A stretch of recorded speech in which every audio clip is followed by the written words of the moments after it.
Ndi nthawi ya nkhani kuchokera kuno ku MBC ndipo mawa uno muli ndine Mike Mlongoti. Poyamba nayi mitu yake. President Dr. Lazarus Chakwera lero ayendera ntchito za chitukuko mboma la Mangochi. Bungwe la Macra lati lakhazikitsa malo omwe athandizire kupititsa patsogolo ntchito zomwe anthu ochita business komanso luso la makono amachita mdziko muno. Ndipo mu nkhani za masewero, Silver Strikers ikutsogolabe mu TNM Super League itagonjetsa Fomo ndi chigoli chimodzi kwa du dzulo la Mulungu.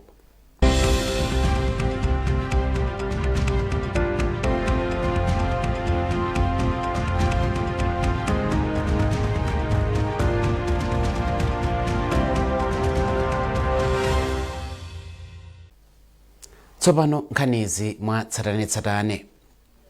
President Dr. Lazarus Chakwera lero ayendera estate ya Chitakale ndera la mfumu yayikulu Bwana Nyambi mboma la Mangochi. Kenaka mtsogoleriyu ayendera ntchito yomanga maofesi a konsolo ya Mangochi ndera la mfumu yayikulu Mponda, ndipo amaliza ndi kuyendera ntchito yomanga msewu wa Monkey Bay Cape Maclear kwa Nankumba mbomalo. President Chakwera ayamba kuyendera ntchitozi posachedwapa. Ndipo President wa dziko linoyu wati atsogoleri a mipingo ali ndi ntchito yayikulu yothandiza kupititsa patsogolo ntchito za chitukuko mdziko muno. Dr. Chakwera walankhula izi ku Monkey Bay boma la Mangochi pamwambo wa mapemphero omwe achitikira pa mpingo wa Assemblies of God. Owen Mavula ali ndi ripoti. Mtsogoleri wa dziko lino Dr. Lazarus Chakwera ndi mayi wa fuko lino Madam Monica Chakwera anasonkhana limodzi ndi akhristu a mpingo wa Assemblies of God ku Monkey Bay mboma la Mangochi pamwambo wa mapemphero omwe unabweretsa pamodzi akhristu osiyanasiyana ochokera m'madera ambiri. Mapempherowa omwe achitika pamutu oti nyengo, m'busa wamkulu wa mpingowu Alex Msoliza Chirwa walimbikitsa akhristu onse kuti akhale odzipereka potumikira mu mpingo komanso kulimbika kupemphera ngakhale mu nyengo zovuta. M'busa Chirwa analimbikitsanso akhristu kuti adzipeza nthawi yopemphererana wina ndi mnzake, ponena kuti pemphero ndi chida chomwe chimathandiza kulimbikitsa umodzi. Kupatula mawu a utumiki, mpingowu wayamika mtsogoleri wa dziko lino Dr. Lazarus Chakwera ndi Madam Monica Chakwera kamba kopeza nthawi yosonkhana nawo limodzi pa mapemphero, ponena kuti izi zikutsimikiza ubale wabwino omwe ulipo pakati pa boma ndi atsogoleri a mipingo.